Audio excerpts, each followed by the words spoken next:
Many of us leave Nigeria for the shores of Canada, Australia, the United States, seeking the golden fleece, seeking the dream life.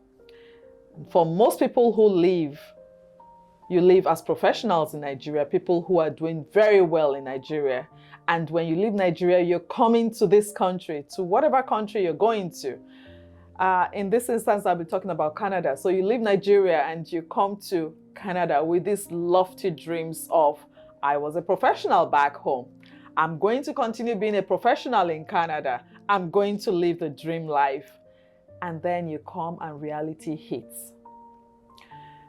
Not only can you not get the job that you want, you have to write several qualifying exams. In the meantime, there's no income because there's no work. What do you do? My guest today is going to share her survival story in Canada. Please join me as we welcome Boma Ehinlaiye. Hello, Boma. Hello. Thank you for having me here. Thank you so much for joining us. It's such a pleasure to meet you in person and for the privilege to be able to share your story with our viewers. Thank you. It's a pleasure. I'm so excited to be here. Great. So we're going to start by you telling us a little bit about yourself. Okay, my name is Boma Ehinlaiye. I'm currently a lawyer in Canada. I used to be a lawyer in Nigeria, had about 8+ years experience of law. Yeah. And then I decided to relocate with my family in 2019 to this beautiful country. And I'm a mother, I'm a wife, I'm a daughter, I'm a sister, I'm a child of God. Wow. That's me. So much. So you were a lawyer back home in Nigeria? Yes, I was. And, I was working with Gio Shodipo & Co. Okay. We were an IP firm, intellectual property law firm. Okay. And I was with them for a very long time, about 5 years or so. Prior to that, I had other employment. Mm-hmm. And yeah, I practiced law and it was good. My husband was an orthodontist. We had a good life, but we wanted more, especially for the kids. So we decided to pack our bags and move to Canada in 2019, July 28th to be precise. Yeah. So what was your dream when you were coming, when you left Nigeria, you wanted better? What did better look like for you? Oh, better was, I mean, when you're practicing law here, you get paid per hour, right? Better was increase in income. Better was like a better, more cost-effective education for the kids, right? Better was a Canadian passport that gives you options to multiple countries. Better was options, basically. Options to choose, right? You don't have to be restricted to a particular passport, a particular country. You know, Canada offers that. It offers you options. Options. And so when you got here, how did this dream play out for you? When we came, I was lucky. You know, we had a soft landing. My husband's family was here, his cousin, so we stayed with them for a full year, and we were paying very subsidized rent because, of course, they're family. But note, we paid rent, so nothing is free in Canada. So it wasn't free? No, it wasn't free. Nothing is free in Canada, but we do appreciate that soft landing because we were paying a very subsidized rate. And yeah, so we stayed with them for a year, and we were lucky. Mainly, we got here in July. I got a job in August. Okay. And the reason why I was so fast in taking that job was because I didn't want to touch our proof of funds. What job was this? What job did you get? The first job I got was in a warehouse. The warehouse is called Radio, and I was there for a month. Okay. After that, I got a job as a recruiter with Adecco. Okay. Adecco recruitment agency, and there's a whole story about how that came about. Yeah. You know, my friend had seen my resume in their database, and my friend was a HR manager at Adecco. She had seen my resume and she was like, I know this name. I know this name. Who is this? And then she decided to call me. She said, I know Boma. Boma, you were in my class in University of Lagos. I said, yes, it's me. So what are you doing in the warehouse? What are you doing? No, we can't have that. Can you work as a recruiter? I said, yeah, sure, that I do have human resources experience from Nigeria. I can definitely do that. He says, fine, I'm going to ask one of my co-managers to set up an interview for you, and let's see how we can get you out of the warehouse. You're too intelligent to be there. To be in the warehouse. You know, and that's And what she did. This warehouse that you worked in, what job were you doing in the warehouse? Oh, for that month that I was at Radial, I was what we call the warehouse associate. So we lift products and we sort products. So I was there for a month doing that. But I left and I got, I was in a recruiter for 6 months, and then COVID hit. Oh, I see. So the warehouse, how were you paid? How much were you paid? Was it per hour? We were paid per hour, and then in that warehouse we were paid per hour, like I said, and it was minimum wage. That first one was minimum wage. And it how was much Amazon that was higher. How much was the minimum wage? Minimum wage then was $14 something. It's increased now. I think it's 15 now. So, And did you take the job because you had to, or because you felt like, well, I need to survive? What? No. I took the job because, before you can come here as an economic immigrant, you have to have something called proof of funds. Proof of funds. Yes, and we had that. But I had a plan to use that proof of funds as a deposit for our home, for the first home we would buy. And like, to buy a home here is a bit, pricey. So I didn't want us to deplete our resources, what we had. So I and my husband decided that we were not going to touch that money. Rather, we're going to work and we're going to do whatever job we found. I did really try really hard to get, legal assistant, legal secretary, something related to my field.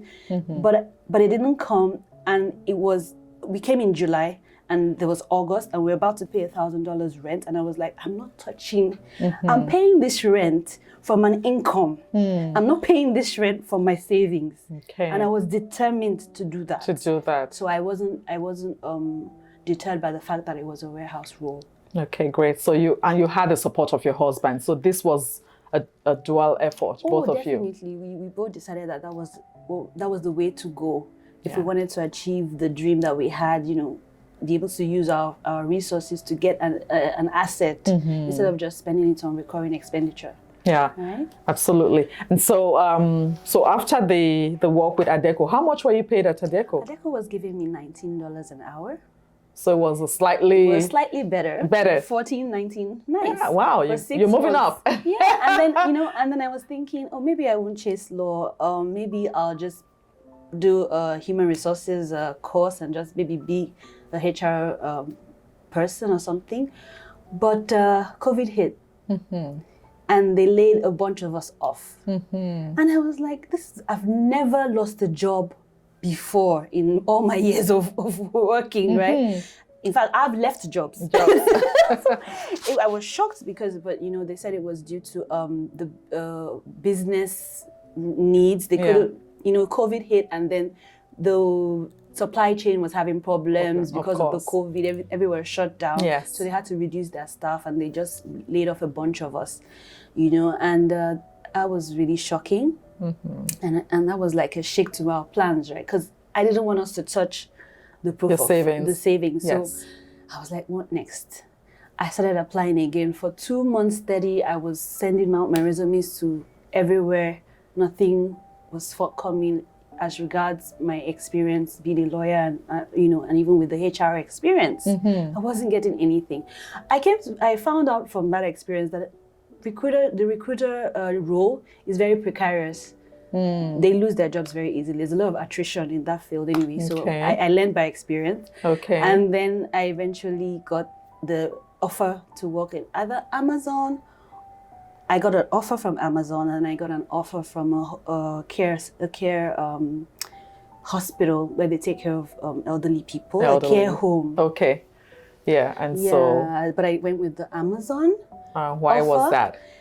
Well, at the point in time, like I said, we were living with my husband's cousin, and his elderly mother was also in that home. I see. So I didn't want to expose her to the possibility of getting COVID. And this was a care home where there had been an outbreak of COVID, an immense outbreak of COVID. Yeah. And in as much as I wasn't scared of getting COVID, which I eventually got, by the way, I wasn't scared of getting COVID, but I didn't want to have that risk of bringing it in, because you could be asymptomatic with COVID. So I may not have any symptoms, but I may carry it into the home. And then what if this lovely elderly woman gets sick because of me? Yes. So I turned down the offer from the care home, even though it was offering me a higher pay. Okay. It was offering me, I think it was about 19, I think it was equivalent to the recruitment role that I had was doing previously. But Amazon was offering me $17 an hour. So there was just about $2 like difference. But because of those things I was thinking about, that's why I went with Amazon. With Amazon role. You took a lower pay. Yes. Because not to put the loved ones at risk. Exactly. So what was your role in Amazon? Okay, so I was a warehouse associate, and I did things like packaging of products. Amazon sells physical products. Yes. And then I also sorted products as well. Sort them into different categories. And the work was it's not a cerebral kind of work. You don't use your mind. There's no analytical skill involved. It's brute. You use your hands, right? So it was very challenging, involved standing for about 10 hours. Goodness, 10 hours? 10 hours, yeah, because my shift was always like the night shift, 10-hour shift. We have 1 hour break, split into two, so that's 30 minutes, 30 minutes. During the break time, you can sit, but during the time when you're working, you must be standing all through. You're not allowed to sit. So you're standing for 9 hours? Basically. And what time did the night shift begin? Begins at 5.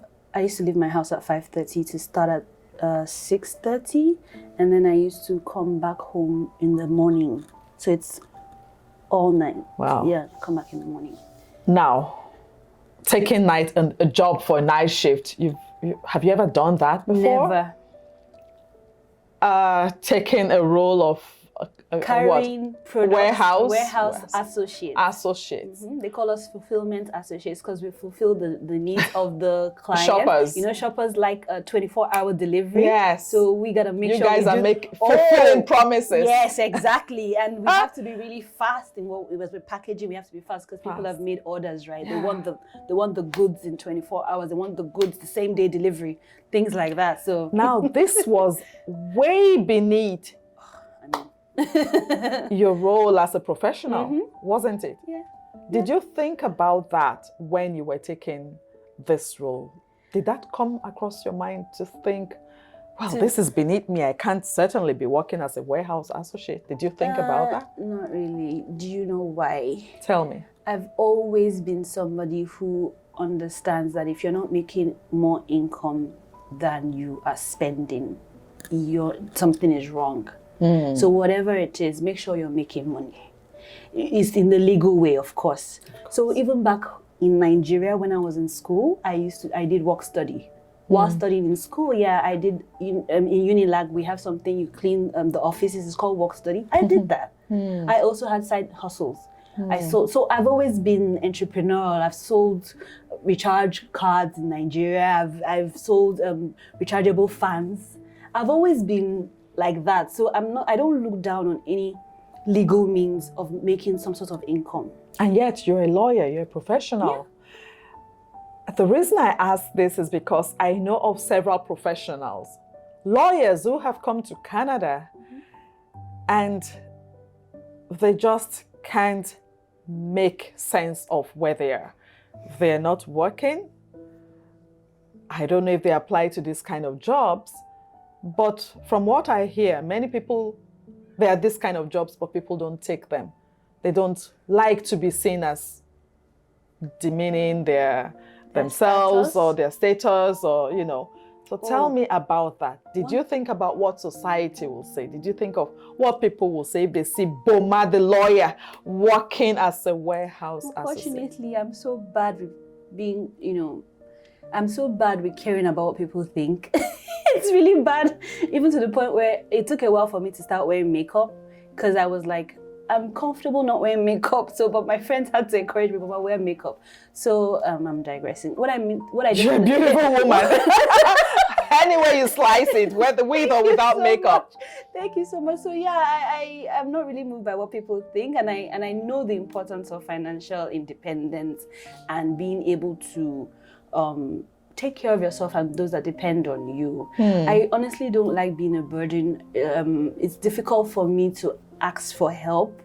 And so I like if I'm going to ask for help, financial help, it means all avenues of me putting in effort have been closed. And if I still can breathe, I still have my legs, I still have my hands, no avenue is closed. I mean, when I was in Amazon, there were people there with autism working there. People with disabilities were working there. So what's your excuse, really? What's your excuse? What's your excuse? Because if you're not making money and you don't have you're not from a rich, because I'm not a billionaire's daughter or anything like that. I didn't have that kind of support from, I'm the first child, and back home, they're even expecting me to send some money home. There's a responsibility. I have responsibilities at home as well. So I didn't have the luxury to be thinking about whether the job is beneath me or anything like that. I just had to take the bull by the horns and face my reality, right? And I didn't let go of my dream though. I was going to ask you about that. So tell us, so while you were doing this work with Amazon, what was happening to your dream of being a lawyer here and earning per hour? Tell us about that. It was tough. I was reading my books. To become a lawyer here, you have to take a bunch of exams. I had to write about 7 exams. Yeah, and so I was working at Amazon and I was studying. And I must add, I wasn't only working at Amazon. I also had we call it an on-call role with the Toronto Transit Commission, where I was the recording secretary. So when they had meetings, I would record the board meetings. I would be the one to take minutes of meetings for the board meetings and things like that. So I was also doing that in addition to Amazon. Wow. Yes, and I was also studying. And you have children. And I have kids. What about your husband? What was going on with him? He was an orthodontist in Nigeria? He was an orthodontist. What was going on with him in Nigeria, here? And because of the joint goal that we had of not touching our proof of funds, he also worked. So I worked night, he works day. The children, of course, were in school during the time he's at work, and then he comes back right around the time when they're back from school. So he got a job with the Best Buy first of all, and then he got a job with the factory, and then he went and studied to be a personal support worker. Wow. Yeah, and then he did that for some time, and then right now we both have jobs with the government. You're now working with the government of Canada? Yeah, both of us, yeah. Wow. Yeah, it's been a journey. It's been 3 years. 3 years? Yeah, we came in 2019. So how you've introduced yourself as a lawyer here. So have you qualified as a lawyer here? Oh, yes. Oh, tell me about that. Okay, so I just got called to the bar November 24th. Congratulations. I can never forget that day. Congratulations. Long time coming. Thank you so much. Yeah, so after taking all those lovely exams, they finally said, you can practice law. And so I'm practicing law now. I do it, I work for the government and then I do my law practice on the side on weekends. I'm a business lawyer. I'm also into immigration law and a bunch of other things. It's all on my Instagram page. Okay. So I do that. All right. So I mean, if the clientele gets really a lot, then I may resign from the government and then go full-time into my practice. But I'm watching to see, like I said, what is important to me is making sure my head is above water when it comes to my finances. So I'm really averse to resigning from a paying job and then just jumping into the ocean with the legal practice. Yes. I don't know, maybe scared. I don't know how it's going to turn out. So You're being cautious. I'm being cautious, yes. I'm being cautious because the mortgage payments don't work. You have to pay your mortgage. Yeah. Well, and your husband, is he going to become an orthodontist here? He's going to become a dentist here by the grace of God. And is he on that track? He is on that track. He's taken a bunch of exams. He has about 3 more left and then he should be good. Wow. You are both on fire. With all of this, you still have time to study and to... Yeah. It was tough. I must tell you, there were some times I'll be in Amazon working and I'll be crying. Not crying because I feel bad about the job, but crying because of the physical, your body was tired, but you kept at it. The strain on the body. Would you say that paid off? Oh, of course. Yeah. Tell me about that. Yeah, so, I mean, I was able to finish my exams. I was on Amazon for 1 year and 3 months. I built resilience from that experience. In fact, I was so good in Amazon that I won, like I got a lot of bonuses in Amazon. So Wow. yeah, I was fast in my job. And then, it was a good experience. It built resilience in me, and I wouldn't change it. And now I can tell it as a story, right? And I can tell anybody that you don't have your dreams, chase your dreams, but also balance it with reality.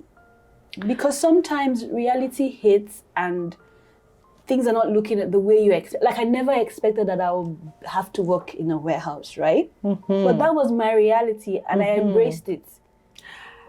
And it's that reality. Many people come from Nigeria. I've seen lots of professionals who fall by the wayside because they start working in warehouses like Amazon, making $17 an hour. They're able to pay their rent. They're able to put food on the table.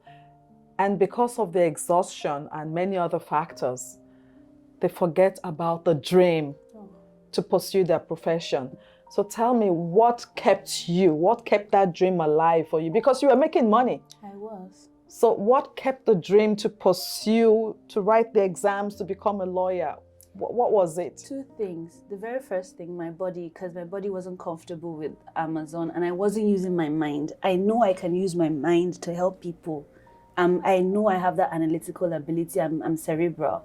So I don't think I was made to use my body to help people. I was made to use my mind. So that was the first motivation. And then I would say the second motivation would probably be to make more money. You do make more money as a lawyer. As a lawyer. Yeah. You're not making $17 an hour as Exactly. a lawyer. I mean, the minimum is about, when you just start, it's about 160 something Dollars an hour. an hour. So why not? Why not go for that? So you said you work with the government now. What's your role with the I'm a government? regional program coordinator, so it's kind of like similar to like a project manager. Okay. That's what I do now. So it's administrative, it's an administrative role. Wow. Yeah, but it's nice, and I could rise the ranks. I don't know. Let's see how it goes. That's such a climb from a warehouse associate. Honestly, when I got that job, I was like, God is, But I must tell you, it was just God, because I had applied to so many places I can't even count. But I just kept on praying. I don't joke with prayer. God answers prayers. He listens and He answers, and He answers at the right time. That is what I have. That's the experience of my life, right? And that job, the job I have now, was actually a miracle, because my body was already, I was working in Amazon, standing for 9+ hours, and my body was rebelling. I developed cysts in my feet, both feet. And what the doctors told me was that if I continued putting the pressure on my feet, they would have to do surgery. And I went online. You know how we go online and we check, so what does this mean, cysts in the feet? And what came up, I was seeing people that had even done the surgery and the pain didn't stop. The cyst came back, and then it was just like, and I was like, oh my God. You can't do this. I need to get out of this. My body is rebelling. And that's just my body. I met people in Amazon that have been there for 20-something years. Standing, and they're fine. working. They're fine.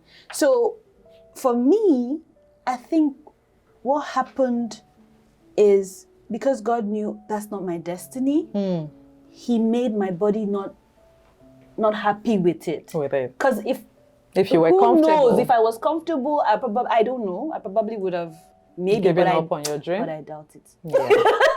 Now you talk about God, and as we prepared for this interview, when I spoke with you, you had mentioned you have some favorite F words. Yes. So tell me about these favorite F words. Oh, the F words that I like. Oh, there's faith, focus, family, friendships, and finance. Finance had to make its way in there. It must be there. Because they say money is not everything, but it's right up there with oxygen somehow. It's very important. Absolutely. Yep. So true. I can't help but think about fame. When fame is also an F word. It is. I would say fame or notoriety is important for a Christian because we have to let our light shine. The Bible says that you do not put on a candle and then hide it under a bushel. You have to let it, you put it up on the stand so that people can see. We have a responsibility to be famous because we have a responsibility to proclaim the gospel of Jesus Christ.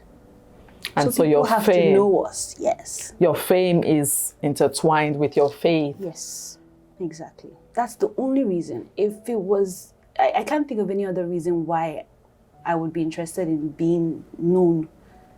Why do you want to tell your story? Oh, to inspire people, to encourage people, to let them know that whatever situation you find yourself, God is there with you. He's listening to your prayers and he will answer them in time. And there's no situation, like we say, there's no situation that is permanent. Change is the constant thing. Absolutely. And things can only get better. The Bible says that the path of the righteous is as a shining light. It shines brighter and brighter unto the perfect day. Our yesterday can never be better than our tomorrow or than our today, right? So there's always that hope that when you wake up in the morning, something good is about to happen to you. What gets you up in the morning? Oh. When you wake up in the morning, something good is about to happen. So what good. gets you up in the morning?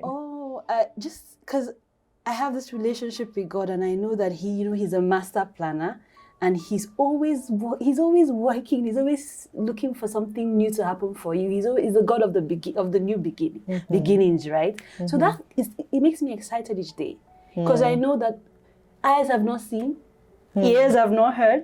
It hasn't entered into the heart of man. What God has planned for Boma. So each day is like, what's happening today, Lord? What's happening today? So I'm excited. So that's what gets me up in the morning. The very first thing is the fact that I know God has a fantastic plan for me. And then the other thing is that my family, right? I have to be there for them, make food for the kids, take care of my husband. So that gets me up in the morning. I mean, not every day is rosy and dandy. Some days you just want to be like, oh God, all of you, I want to sleep, But that's very far. It happens only once in a while, and then it's not for long, and then you get yourself up, right? So I do have what I call coping mechanisms, because it's not everybody that can be upbeat all the time. So when you see, especially for women, when you see that feeling of depression or sadness coming, maybe it can be due to menopause, it can be due to anything, it can be maybe when you're on your period or something. You have to know what can get you out of that fast.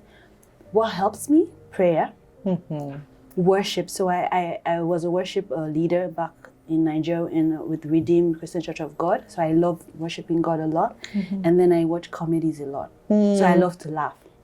So that gets me out of any, if I'm feeling down or anything, because we're human, right? Sometimes you're happy, sometimes you don't even know why you're feeling sad, right? And what I find is that as an intercessor, sometimes the sadness you're feeling is not even yours. The burden of others. It's the burden of others. I see. Now, talking about others, what's your friendship like? I know that many people who come, they struggle with a community around them. So have you made friends here? You had a soft landing in family, but friends? Oh, yeah. How are you coping with that? Oh, I made some very good friends. In my field, we have something called the Foreign Trained Lawyers Group. So I have friends there. Shout out to Moyo. I have good friends. Just to show me, there are a bunch of them, and they've made the journey of becoming a lawyer, they made it so easy, because they went ahead of us and they paved the way. I have very good friends. So in a sense, they were also mentors to you. So it's important to surround yourself with mentors in the same field? It's important to surround yourself with mentors. When you look at them, you know that if it can happen for them, then it can happen for you. You can't overemphasize the importance of having a mentor in whatever it is you're doing whether it's your career, whether it's family life, your marriage. It's good to have somebody that you can look up to and say, okay, I like the way this person is carrying out this particular role. I like to be like this, and it can inspire you. Yeah, absolutely. Now, I know that there are lots of professionals who might be watching this and saying, wow, maybe I can do what she did. Do you have a word of advice for them? What would your advice be to them? Persistence. Challenges will come. You just have to remain persistent and focus. One of my F words, focus. Don't be distracted by the challenges. Have your goal and work towards your goal, and you will definitely be able to achieve it. The Bible says, write the vision down, make it plain, so that whoever reads it will run. That means your vision is going to make people act. Once you have a vision and you're working towards it, God will send people to help you achieve that vision. And he will make it even easier than you expect, and he will bring it for you earlier than you even expect, because he's faithful. So I would say, don't give up. Whatever it is. I mean, my challenge was I couldn't get a legal job. I couldn't get a legal role, but I didn't let it deter me. I kept on studying while working in the warehouse, and now I'm called to, wow, if I can do it, you can do it. Absolutely. We started out with a dream from Nigeria. So you left Nigeria with a dream. You've gone through all of these challenges. Are you living the dream? That's a difficult one to answer, because I think I'm just starting. I think we're just starting. But as a woman of faith is one of my favorite F words.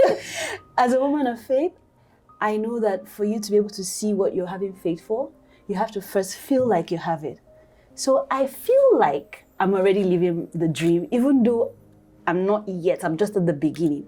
But I already have the sensation, the feeling of the fact that it's all going to come full circle. And that's really nice. So I'm going to ask you this question again. I asked earlier, what would that dream look like? Right? When you left Nigeria, you had an idea of what the dream you wanted looked like. Is it beginning to look like what you envisioned when you left Nigeria? Yes, it's taking shape. It's taking shape. What's missing? I think I'll be able to say yes. Finally, maybe when I see my kids married, maybe. How old are your kids? My kids are so young.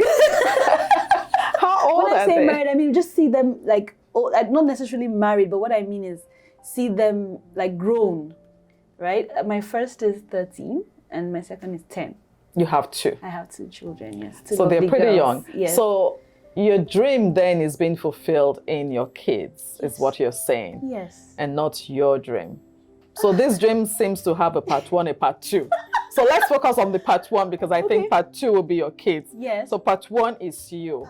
So when you cast your mind back to that day in, was it July when you left Nigeria? And now, and you say, when we arrived, we were paying 1,000 rent to family. And now, are you still paying rent? Oh, no. Are you? Oh, we were able to, like I said, we didn't touch the proof of funds. Okay. So by the grace of God, we were able to put down a down payment and we have our own home. So you are living the dream. Yes, yes. yes. It took a roundabout to get us there.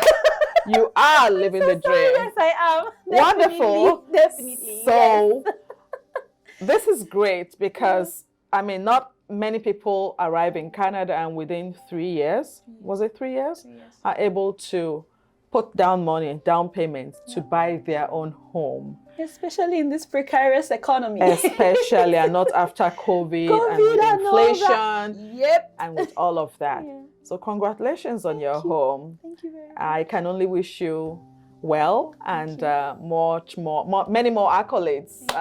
We're looking forward to celebrating you here. The team at Talk with Mo.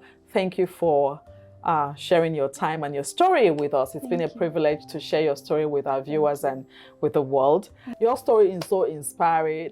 It's great to see you being persistent, being focused. You know, I love your F words.